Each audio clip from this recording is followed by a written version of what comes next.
A tour of the White House with Mrs. John F. Kennedy. Created and produced by CBS News for the CBS Television Network.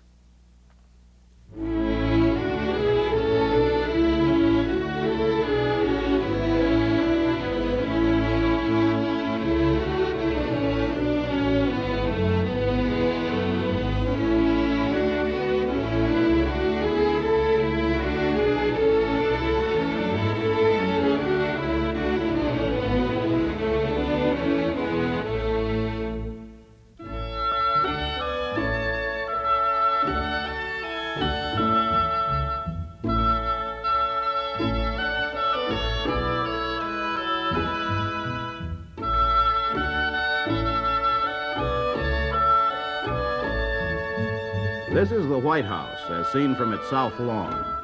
For the next hour, Mrs. John F. Kennedy invites you to visit the President's house and see some of the restorations she's made in its interior.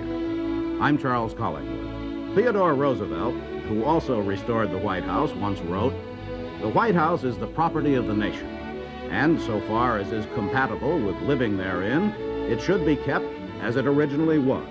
It's a good thing to preserve such buildings which keep alive our sense of continuity with the nation's past."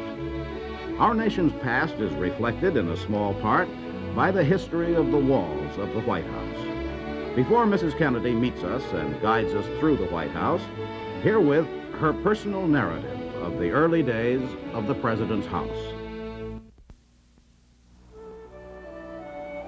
This sketch, made in 1799, before the White House was completed, shows that the original design of the building included an extra floor. George Washington, for reasons of economy, persuaded the architect to eliminate the top floor. This is the final design of the White House, as planned by James Hoban. Mr. Hoban won an open competition for the first public building in Washington. It wasn't until after Thomas Jefferson's death that it was learned that President Jefferson had entered a design anonymously into the competition and lost. President Jefferson's design was for a smaller house. He thought Hoban's mansion was big enough for 2 emperors and the Grand Lama. Abigail Adams was the first president's wife to live in the White House. She complained of the dampness and cold. Mrs. Adams kept the house habitable only by building fires in every room. The British added to the flames by burning the White House on the night of August 24, 1814. The president's house was a blackened ruin and had to be almost completely rebuilt. The famous American artist George Catlin made this sketch of the north side of the White House, showing it as it must have appeared about 1820. The south portico, by Benjamin Latrobe, was added in 1824, and the columns made the White House seem grander. Still, there are sheep grazing and a vegetable patch on the south lawn. In 1829, the north portico, also by Latrobe, was added. This was the view from Pennsylvania Avenue. By 1840, one of the many storms broke concerning the decorating of the White House. Congressman Ogle attacked President Van Buren, asking, "Will Americans support their chief servant in a palace as splendid as the Caesars?" Charles Dickens didn't find the White House quite that splendid. He called it an English clubhouse with that uncomfortable air of having been made yesterday. Many times there wasn't enough money for even minor repairs. The paint peeled from the walls, and the building was known as the public shabby house. As America grew and the president's responsibilities grew, the officers took over more and more of the building. Mrs. Harrison complained that she had no privacy. She submitted this plan for an enlargement of the building, adding 2 large wings to contain offices and entertainment rooms. Her plans were not approved. This photograph was taken on New Year's Day, 1898. McKinley was president, and he was observing a custom which persisted until Herbert Hoover. New Year's Day was traditionally an open house when anyone could come to the White House and shake the president's hand. The south lawn was a jumble of greenhouses, and the interior was an impossible arrangement of the president's private quarters and executive offices. In 1902, President Roosevelt ordered out the clutter and built 2 temporary extensions which became permanent office wings. Though Theodore Roosevelt's interior designs were classically beautiful, the work was done in such a rush that severe structural damage was done to the building. In 1924, Mrs. Coolidge redid the interior and added 18 rooms to the 3rd floor. Her work was necessary, but again, the structure was heavily stressed by the haphazard construction.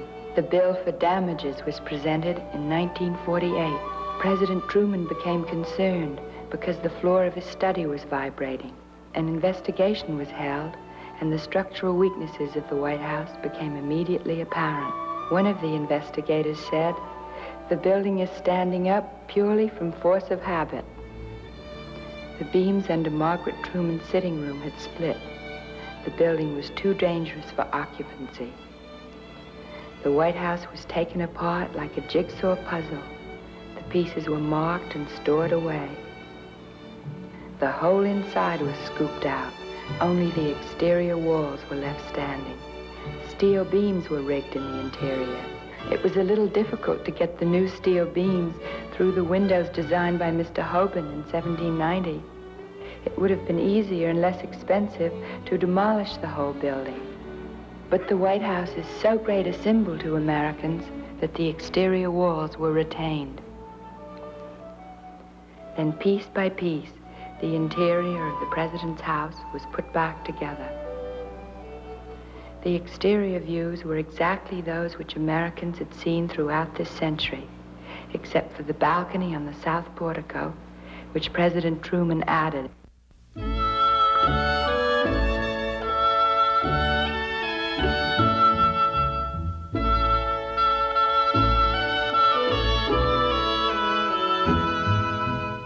Mrs. John F. Kennedy, 3rd youngest of the 29 wives to live in the White House.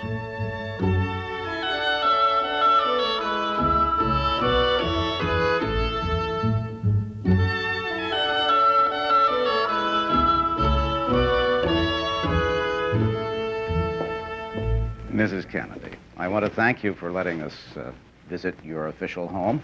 This is obviously the room from which much of your work on it is directed. Yes, it's attic and cellar all in one. Since our work started, we've received hundreds of letters every day. This is where we evaluate all the finds, see if we want to keep them, if they fit into our budget.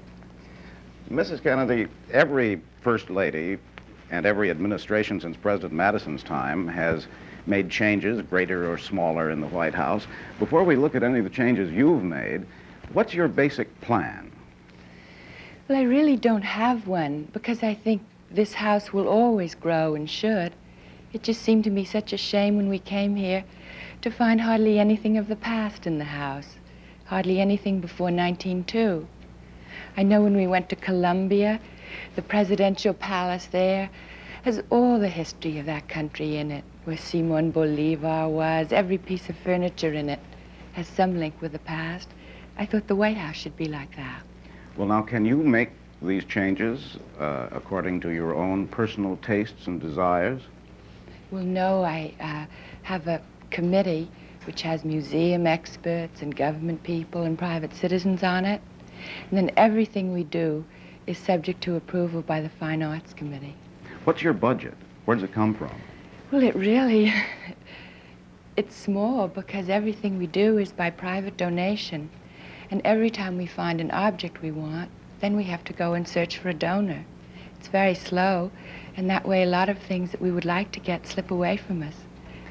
Now, suppose that you and your committee were to acquire some of the things that are in this room.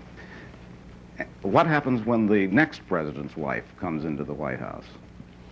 Well, if they don't want it, in the past, you see, they could sell it, throw it out, do anything with it they wanted.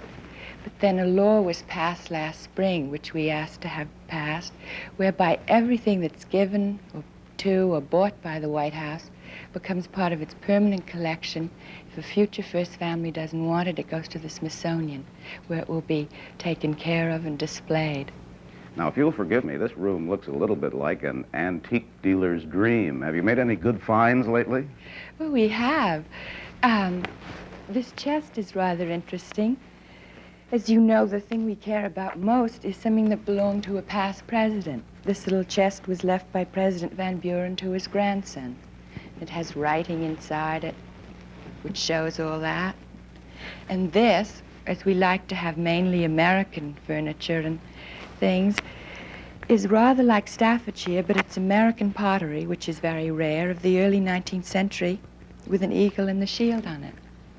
So, those are two rather nice finds. They are indeed.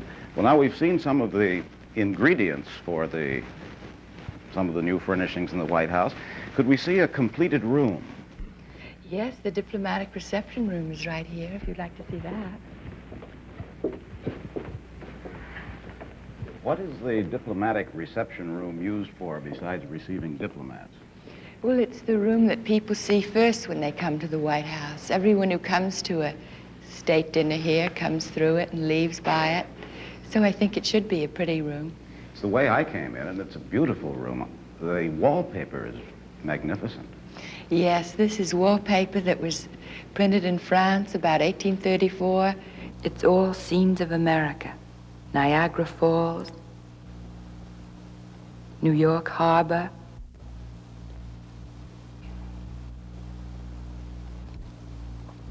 Indians,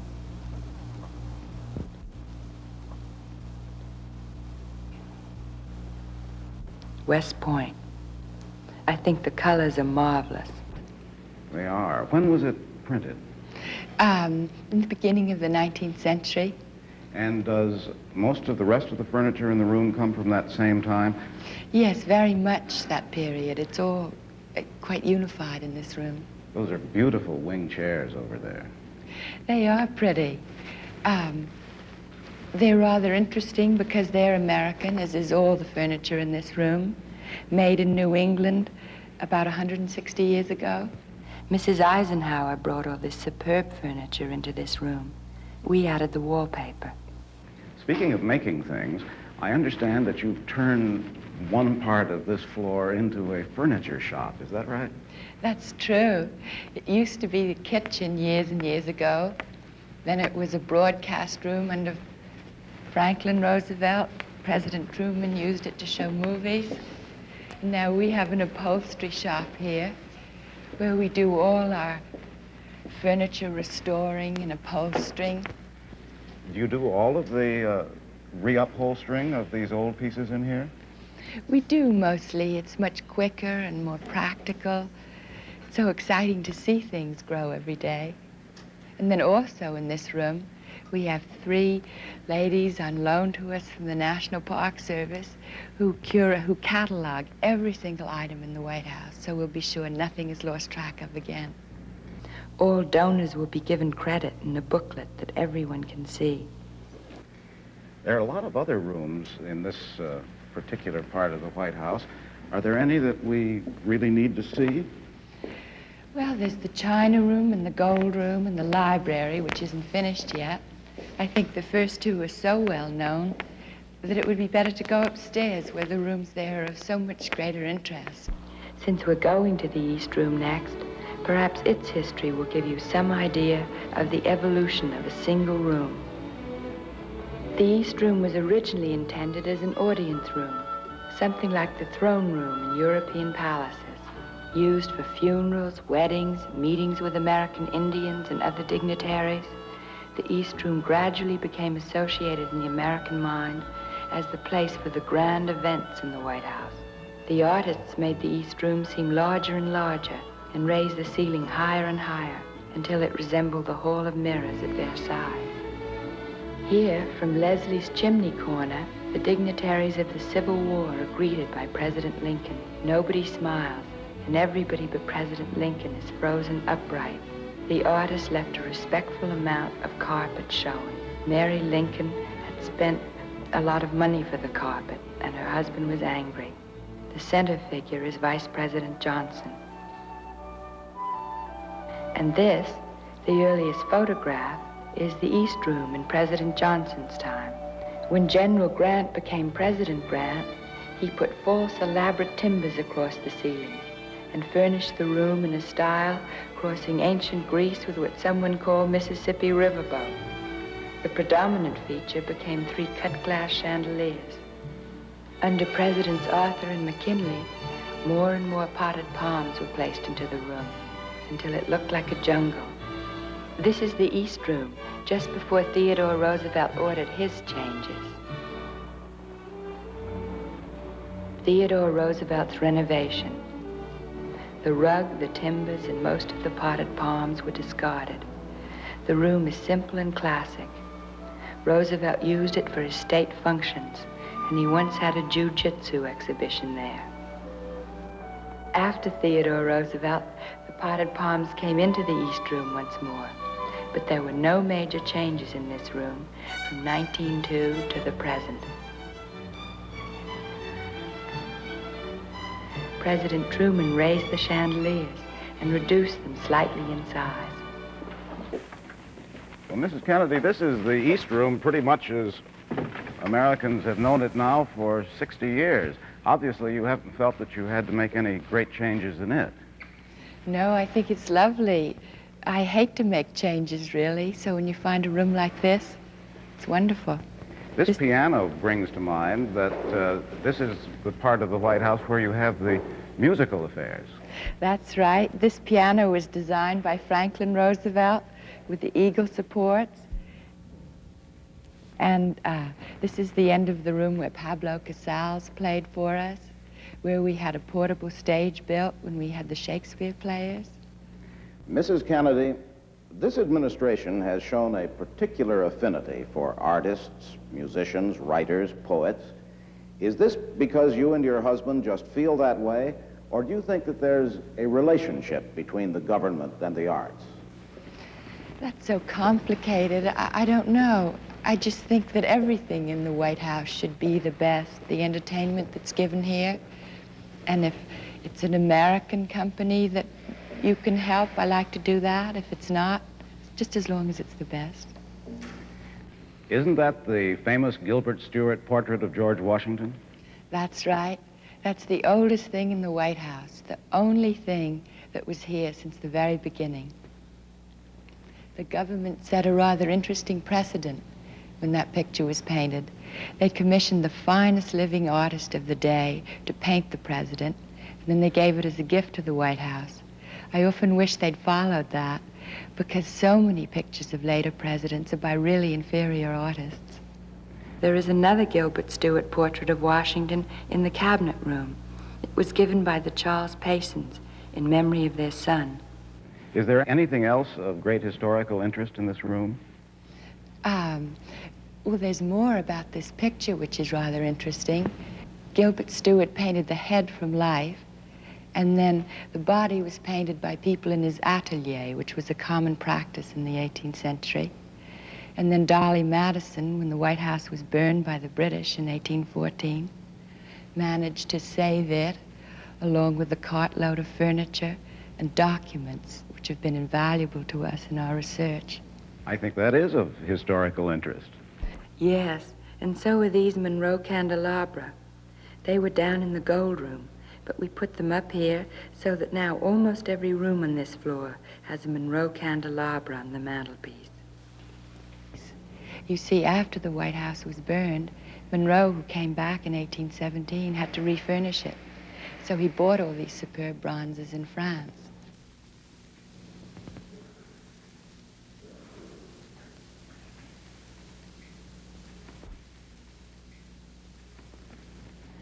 They're on the mantel now in the green room, the blue room, and in the state dining room is perhaps the most famous of all, the Monroe centerpiece. Masses and masses of gold and glass, which he bought in France. And this is the corridor that leads across the White House to the state dining room. That's right. I rather love this hall. It has all the colors one thinks of when one thinks of the White House. Red and white and blue and gold. It also has 4 of the best American pictures which have been loaned to us for the White House, including the Oneida the Gilbert Stuart of John Barry, who founded the Navy.